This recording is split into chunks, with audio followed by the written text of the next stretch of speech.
இப்போ மஞ்சக்காமாலைங்கிறது ஆல்கஹாலே நான் சுத்தமாக சாப்பிடாத ஒரு ஆள், ஆனால் எனக்கும் மஞ்சக்காமாலை வருது. இப்போ ஆல்கஹால் சாப்பிட்றவங்களுக்கு மஞ்சக்காமாலை வந்தால் நம்மளால் புரிந்து கொள்ள முடியுது, அதில் கல்லீரலில் ப்ராப்ளம் ஏற்படுத்துகிறாங்க. இப்போ ஆல்கஹால் இல்லாதவங்களுக்கு கூட மஞ்சக்காமாலை வரத்தானே டாக்டர் செய்து, அப்போ அப்படி அந்த மாதிரி சுச்சுவேஷன் என்ன மாதிரியான கண்டிஷன்? இது ஒரு முக்கியமான விஷயம் நான் எல்லாருக்கும் தெளிவுபடுத்தணும். மஞ்சள் காமாலைங்கிறது ஒரு நோய் கிடையாது. மஞ்சள் காமாலைங்கிறது சரிங்க சார். இப்போ நம்ம கல்லீரலினுடைய ஃபங்க்ஷன் என்ன, அது எப்படி இப்படி மாறுது, அறிகுறியே அது காட்டாது, கடைசி ஒரு 90% பாதிப்படைஞ்சதுக்கப்புறம் தான் அறிகுறி காட்டுங்கிறத சொல்கிறீங்க. இப்போ எந்தெந்த பழக்க வழக்கங்களால் என்னுடைய கல்லீரல் பாதிக்கப்படும் சார்? ஸோ காமனாக இதுவும் மக்களுக்கு எல்லாருக்கும் தெரிஞ்சது குடிப்பழக்கம். அது இல்லாமல் என்னனால லிவர் பாதிக்கப்படுதுன்னு பார்த்தீங்கன்னா நெக்ஸ்ட்டு இப்போ எனக்கு மஞ்சள் காமாலை வந்துருச்சு, உடம்பு உருகிருச்சு, திருப்பி நான் சரியாக வந்துட்டேன் அப்படிங்கிற மாதிரியான ஒரு சுச்சுவேஷனில் தான் திரு ரோபோ சங்கர் அவர்கள் வந்து மரணம் அடைஞ்சாங்க. ஒல்லியாக இருந்தாங்க, ஆனால் அதுக்கப்புறம் இப்போ அவங்க நிகழ்ச்சிகளெல்லாம் பார்க்கும்போது உடம்பு நல்லா இருந்த மாதிரி இருந்துச்சுன்னு எல்லாரும் சொல்கிறாங்க. பட் ஆனால் மருத்துவமனையிலேருந்து கொடுக்கக்கூடிய அறிக்கை வந்துட்டு ஒரு மல்டி ஆர்கன் டிஸ்ஃபங்க்ஷன் அப்படிங்கிற மாதிரிலாம் நமக்கு வருது. இப்போ இந்த மஞ்சள் காமாலைங்கிறது ஒரு தடவை வருது, அதுக்கப்புறம் நம்ம வந்துட்டு லேசாக ஏதாவது ஒரு தவறான பழக்கம் ஆல்கஹாலோ ஒரு தடவை குடித்தா கூட என் உயிருக்கே ஆபத்து அப்படிங்கிற மாதிரியான சுச்சுவேஷனில் கொண்டு போய் நம்மளை விடுமா மஞ்சள் காமாலை? நிறைய பேர் நான் சாப்பிட்றதே இல்லை டாக்டர்னு சொல்லுவாங்க. என்ன சாப்பிட்றேன்னு கேட்டால் காலையில் 2 இட்லி, மதியம் ஒரு கப் ரைஸ், நைட்டு ஒரே ஒரு சப்பாத்தி. அவங்க மைண்டில் இது ரொம்ப ஹெல்த்தியான டயட்டாக நினைக்கிறாங்க, ரொம்ப குறைவாக சாப்பிட்றதா. பட் இதில் பார்த்தீங்கன்னா there is no balance diet.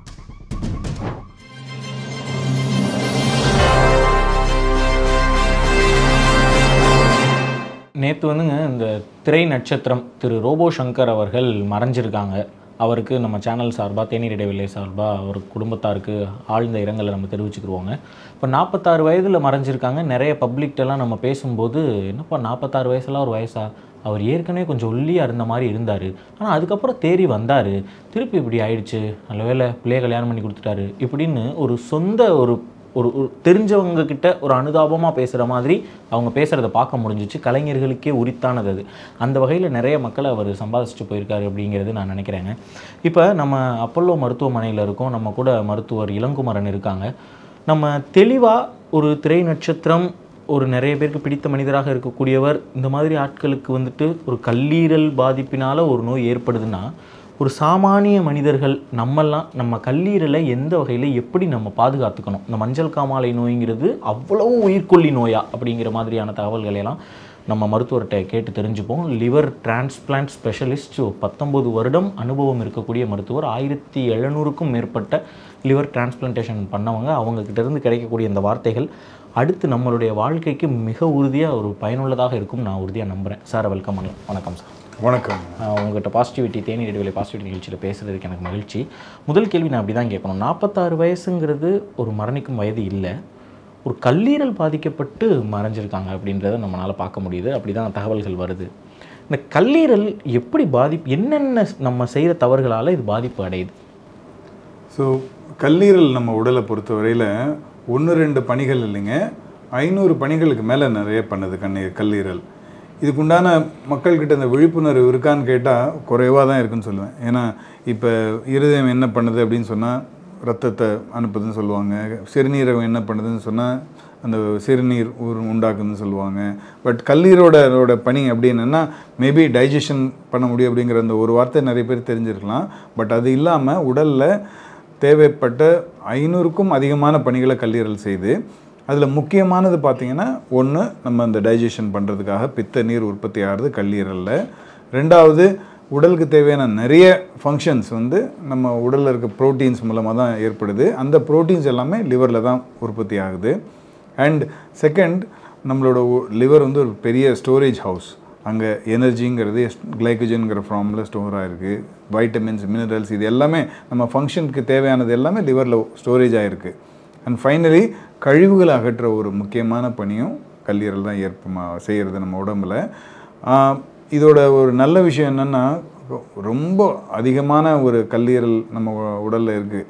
நம்ம உடல் பணிக்கு தேவையானது ஒரு 30% ஆனால் இன்னொரு 70% கல்லீரல் அதிகமாக இருக்குது. உடல்லே நீங்கள் பார்க்கறது போல் இந்த மாதிரி ஒரு 1.5 கிலோவில் எடை இருக்கும். இதில் 50% 40% ஃபங்க்ஷன் ஆகும்போது கூட நமக்கு எந்த ஒரு அறிகுறியுமே இருக்காது. ஸோ இது நல்ல விஷயமா தெரிஞ்சால் கூட இதனால் என்ன பாதிப்பு ஏற்படுதுன்னா, ஒருத்தருக்கு கல்லீரல் பாதிப்பு ஏற்பட்ட உடனே அவங்க மருத்துவர் அணுகிறது இல்லை, அதுக்கு உண்டான ட்ரீட்மெண்ட் எடுத்துக்கிறது இல்லை. கொஞ்சம் கொஞ்சமாக அந்த லிவர் டேமேஜ் ஆகி ஒரு ஸ்டேஜாக இப்போ இதில் பார்த்தீங்கன்னா அதில் தான் கொடுத்துருக்காங்க. ஃபர்ஸ்ட் லிவர் ஒரு ஸ்வெல்லிங் நடக்கும், அடுத்தது லிவர் ஒரு மாதிரி சாஃப்டாக இருக்கிற ஒரு லிவர் ஒரு ஹார்டாக ஆரம்பிக்கும், அதுக்கடுத்து நிறைய இந்த மாதிரி நாடியூல்ஸாக ஃபார்ம் ஆகும். அண்ட் இந்த மாதிரி டேமேஜ் ஆன லிவரில் லிவர் கேன்சர்ஸ்லாம் கூட உற்பத்தி ஆகிறதுக்கு நிறைய வாய்ப்பு இருக்குது. ஸோ இவ்வளோ மோசமான ஒரு கல்லீரல் நோய் நிறைய பேருக்கு டயக்னோஸ் ஆகிற ஃபஸ்ட்டு ஸ்டேஜே பார்த்தீங்கன்னா இந்த ஸ்டேஜில் தான் இருக்கும். அவங்க ட்ரீட்மெண்ட்டுக்கோ இல்லை ஒரு டாக்டர்கிட்ட எனக்கு ஒரு லிவர் ப்ராப்ளம் இருக்கா செக்அப் வரும்போது இந்த ஸ்டேஜில் தான் வருவாங்க. சப்போஸ் இந்த ஸ்டேஜாக இருந்தால் அதை ரிவர்ஸ் பண்ணி நம்ம நார்மல் லிவராகவே அதை கம்ப்ளீட்டாக க்யூர் பண்ண முடியும் மெடிசின்ஸ்லேயே. அண்ட் அவங்களுடைய லைஃப் ஸ்டைல்லேயே நம்ம அதை க்யூர் பண்ண முடியும். வேற ரொம்ப அட்வான்ஸ்டு டேமேஜ் ஆகிடுச்சுன்னா then at that stage medicines அந்த லிவர் டேமேஜை க்யூர் பண்ண முடியாது, லிவர் ஃபெயிலியரை சரி பண்ண முடியாது. கண்டிப்பாக அந்த மாதிரி நோயாளிகளுக்கு டிரான்ஸ்பிளான்ட்டுங்கிறது ஒரு லைஃப் சேவிங் ஆப்ரேஷன். சரிங்க சார். இப்போ நம்ம கல்லீரலினுடைய ஃபங்க்ஷன் என்ன, அது எப்படி இப்படி மாறுது, அறிகுறியே அது காட்டாது, கடைசி ஒரு 90% பாதிப்படைஞ்சதுக்கு அப்புறம் தான் அறிகுறி காட்டுங்கிறத சொல்கிறீங்க. இப்போ எந்தெந்த பழக்க வழக்கங்களால் என்னுடைய கல்லீரல் பாதிக்கப்படும் சார்? ஸோ காமனாக இதுவும் மக்களுக்கு எல்லாருக்கும் தெரிஞ்சது குடிப்பழக்கம். அண்டு எங்ககிட்ட வர்றதில் ஒரு 50% நோயாளிகள் கல்லீரல் பாதிப்பு குடிப்பழக்கத்தினால ஏற்பட்டு வர்றவங்க தான். அது இல்லாமல் என்ன அதனால் லிவர் பாதிக்கப்படுதுன்னு பார்த்தீங்கன்னா, next most important is fatty liver. அதாவது நம்மளோட அதுவும் ஒரு லைஃப் ஸ்டைல் டிஸார்டர். எப்படி சுகர் பேஷண்ட், பிளட் ப்ரெஷர் பேஷண்ட்டுங்கிறதுலாம் நம்ம சொல்கிறோமோ அந்த மாதிரி ஃபேட்டி லிவருங்கிறது ஒரு பேஷண்ட்டுங்கிறதே நம்ம எல்லோரும் முதல்ல புரிஞ்சுக்கணும். ஃபேட்டி லிவருங்கிறது ஆரம்ப நிலையில் எந்த ஒரு அறிகுறியுமே இருக்காது.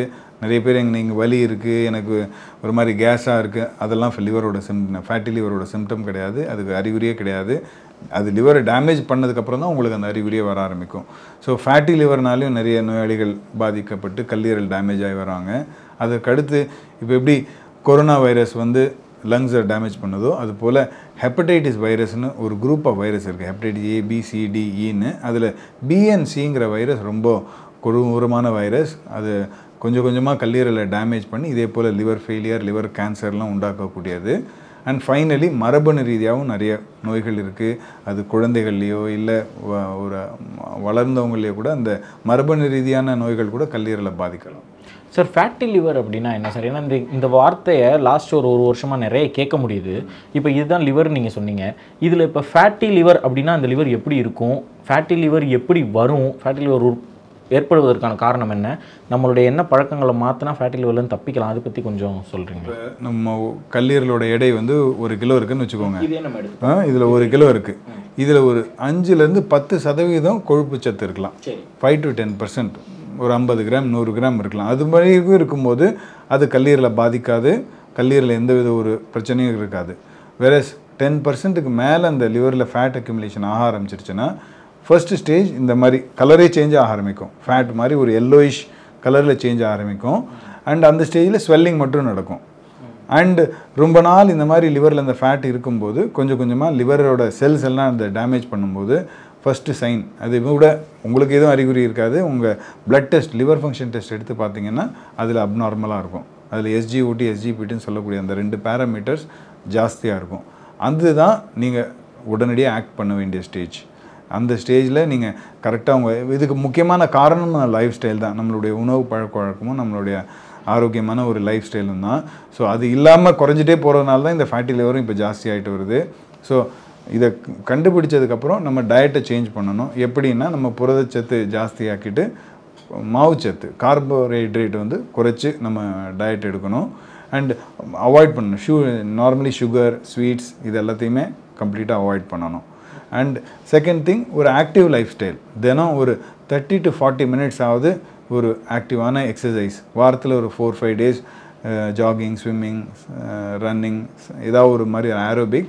ஒரு 2 days ஒரு மைல்டு ஸ்ட்ரெச்சிங், ரெசிஸ்டன்ஸ் எக்ஸசைஸ்ன்னு சொல்லுவோம் இல்லையா, ஒரு டம்பல் வச்சோ ஒரு கரலக்கட்டை வச்சோ அந்த மாதிரி எக்ஸசைஸ் ஒரு 2 to 3 days. இதை கம்பைண்டாக பண்ணும்போது அந்த மாதிரி டேமேஜ் ஆகி ஒரு ஃபேட்டி லிவர் ஸ்டேஜில் இருக்கிற பேஷண்ட்ஸ் கூட கம்ப்ளீட்டாக ரிவர்ஸ் ஆகி நார்மலாக இது மெடிசனே தேவை கிடையாது அவங்களுக்கு, இதிலே சரிப்படுத்த முடியும்.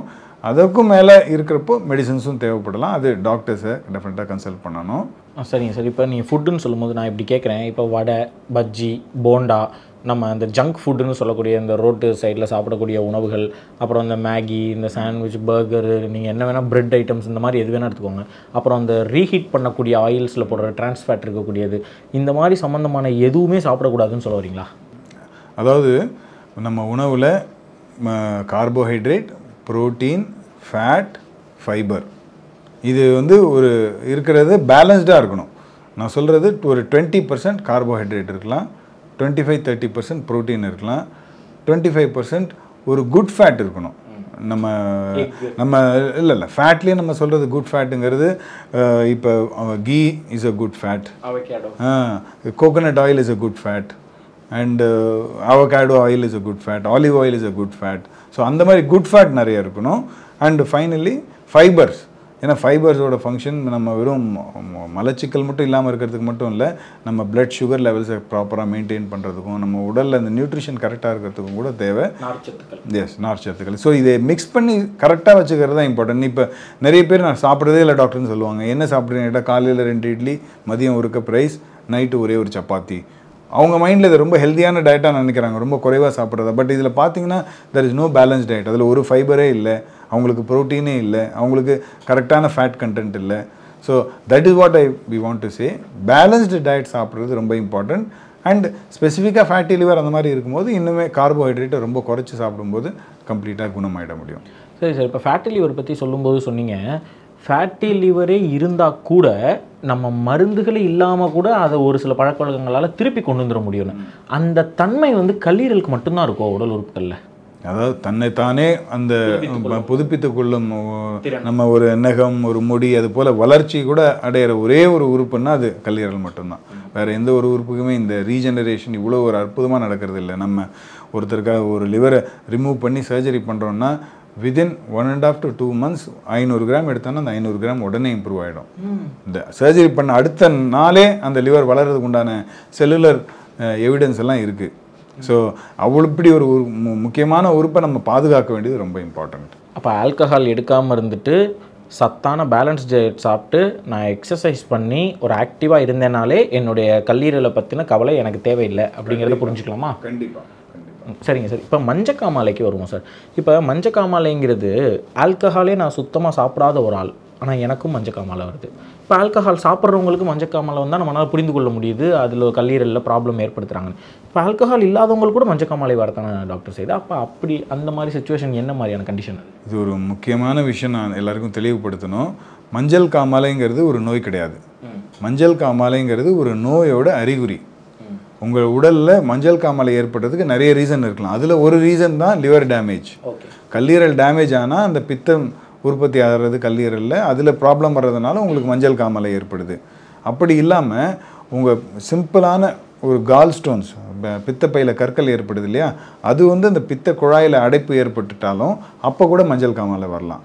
இல்லை பித்த குழாயிலையோ பித்த பையிலையோ இல்லை கணையத்திலேயோ ஒரு கேன்சர் ஏற்பட்டால் கூட அந்த அதோட வழியில் அந்த பிளாக்கேஜ் இருக்கிறதுனால ஜாண்டிஸ் ஏற்படும்.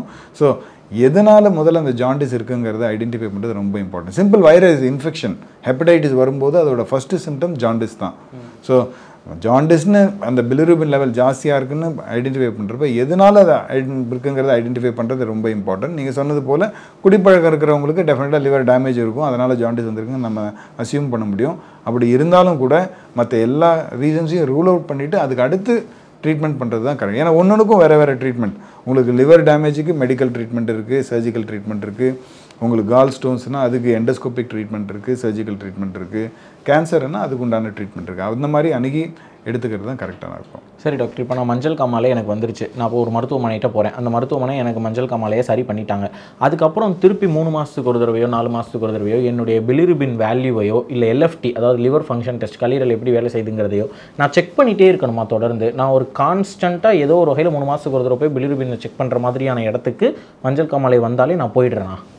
உங்கள் லிவர் டேமேஜ் ஆனதுனால உங்களுக்கு கல்லீரலில் ப்ராப்ளம் வந்து அதனால் ஜாண்டிஸ் வந்து இருந்தால் நீங்கள் டெஃபினட்டாக ரெகுலர் ஃபாலோஅப்பில் இருக்கணும்.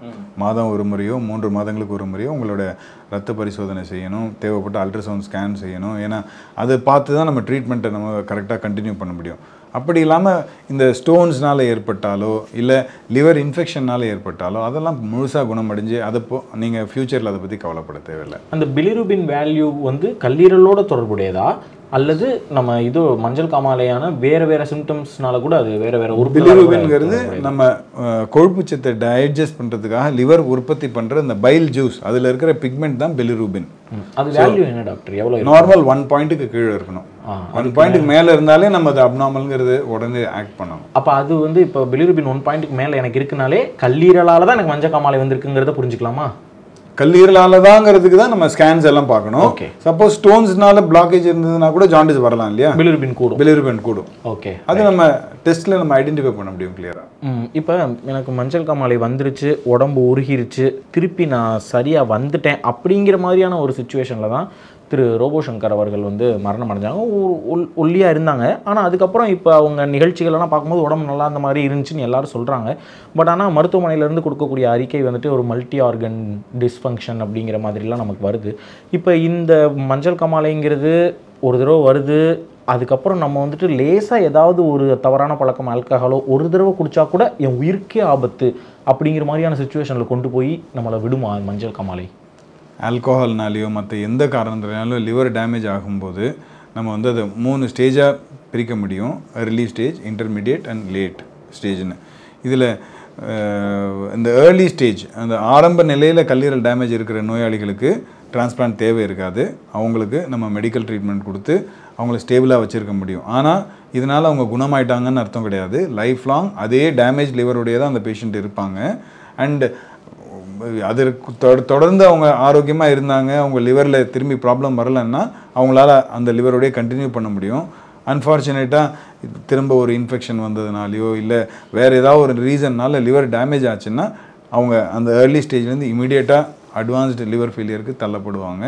அந்த மாதிரி நிலைமை ஏற்பட்டு அண்டு லிவர் டேமேஜ் ஆச்சுன்னா அடுத்தடுத்து மற்ற உறுப்புகளும் பாதிப்படைஞ்சு மல்டி ஆர்கன் ஃபெயிலியர் உண்டாகிறதுக்கு உண்டான ரீசன்ஸ் நிறையவே இருக்குது.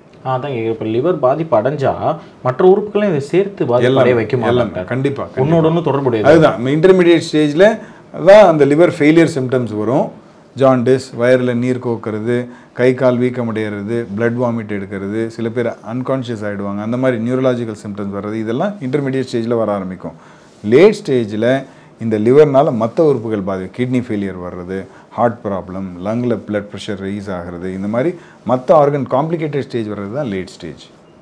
ஓகே டாக்டர், இப்போ இந்த லிவர் டிரான்ஸ்பிளான்ட் பண்ணுறதுக்கு இன்னைக்கு தேதிக்கு எவ்வளோ டாக்டர் மருத்துவ உலகத்தில் செலவாகுது?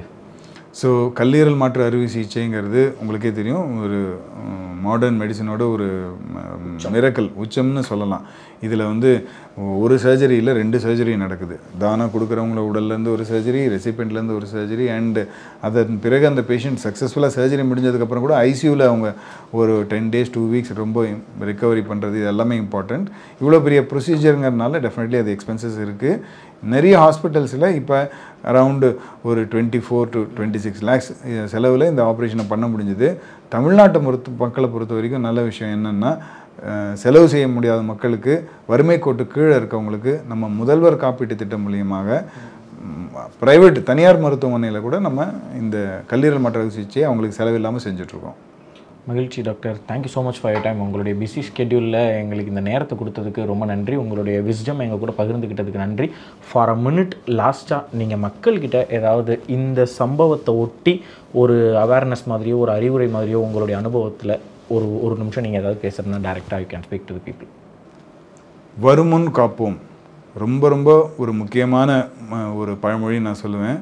எந்த ஒரு நோயும் வர்றதுக்கு முன்னாடி நம்ம காக்க வேண்டும். அதுக்கு முக்கியமான விஷயம் என்னங்கிறத தெரிஞ்சுட்டு நம்மளுடைய வாழ்க்கை முறையில் அதெல்லாம் நம்ம செஞ்சுட்டு வந்தோம்னா எந்த ஒரு நோய் நொடியும் இல்லாமல் நம்மளால் ஆரோக்கியமாக வாழ முடியும். Thank you so much doctor. ஆமாங்க, இன்றைக்கி நம்ம அது நான் முதல்ல சொன்ன மாதிரி தான் ஒரு வருத்தத்திற்குரிய நிகழ்வு தான். நிறைய பேர் மனசு சங்கடப்படக்கூடிய, நம்ம அந்த சோஷியல் மீடியாலலாம் கமெண்ட்ஸ்லாம் பார்க்கும்போது கூட தெரியுது, மற்ற நடிகர்கள், அவர் கூட பழகிய தலைவர்கள் எல்லாருமே சொல்கிறது நல்ல மனுஷன் அப்படின்னு தான் சொல்கிறாங்க. இதை ஒட்டி இந்த காணொலியை நான் பதிவிட்டதுக்கான மிக முக்கியமான காரணம், எப்போவுமே நமக்கு தெரிந்தவர்களோ இல்லை நம்ம அறிந்தவர்களோ யாருக்காவது ஒரு சங்கடம் ஏற்படும் பொழுது அந்த நேரத்தில் நம்ம ஒரு அவேர்னஸ் கொடுத்தோன்னா அது இன்னும் வலுவான ஒரு ரீச் இருக்கும் அப்படிங்கிறது தான் எங்களுடைய நம்பிக்கை.